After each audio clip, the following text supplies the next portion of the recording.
ton plus grand danger, c'est de croire que tes connaissances en matière de fitness sont vraies. Je m'explique, la pire chose, c'est de croire que ce que tu penses savoir en matière de fitness, c'est vrai. Parce que 95% des gens ont que très peu de connaissances véridiques sur le fitness. Moi-même, ça fait 10 ans que je suis dans le domaine, puis je me fais remettre à ma place à tous les jours sur des nouvelles connaissances, des nouvelles techniques, etc. C'est un domaine qui évolue énormément, puis faut se mettre à jour tout le temps, constamment.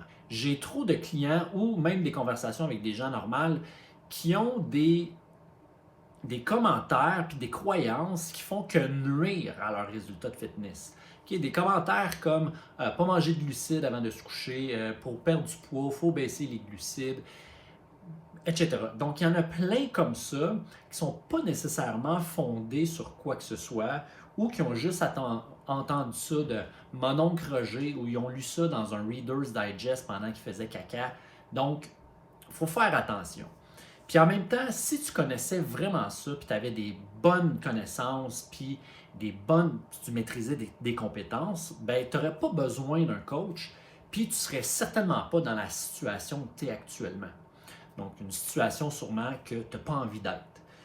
Tes connaissances et tes compétences, c'est ça qui t'a amené où est-ce que tu es en ce moment.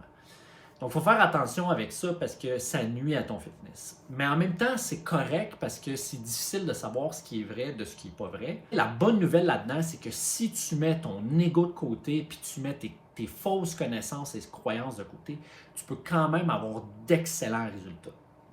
Premièrement, ça va te prendre un coach. Mais après ça, c'est que tu as une job à faire. C'est que la seule chose que tu peux contrôler, c'est tes comportements et tes habitudes. Tu choisis une habitude que tu sais que tu vas faire en tout temps. Okay? Peu importe ce qui arrive, qu'il y a un apocalypse, tu vas être en mesure de faire cette habitude-là 90% du temps. Puis, c'est la seule affaire que tu fais. Si après, tu es capable de me prouver à moi et à toi que tu fais cette habitude-là pour au moins 2 à 4 semaines, à 90% du temps, ben là, on va pouvoir augmenter la difficulté ou ajouter une autre compétence. Après ça, on va ajuster selon où est-ce que tu es rendu. Mais il faut s'enlever ça de la tête que ça fait ça, ça fait ça, parce que souvent, c'est plus de la bullshit qu'autre chose. Puis ça t'empêche d'aller où tu veux aller. Puis ça t'empêche de faire les bons choix au niveau des comportements que tu dois faire pour avoir des résultats. Donc, si tu es en mesure de faire juste ça, une habitude, 5 minutes, 90% du temps, je te garantis ton fitness va être béton, va être solide pour le restant de tes jours.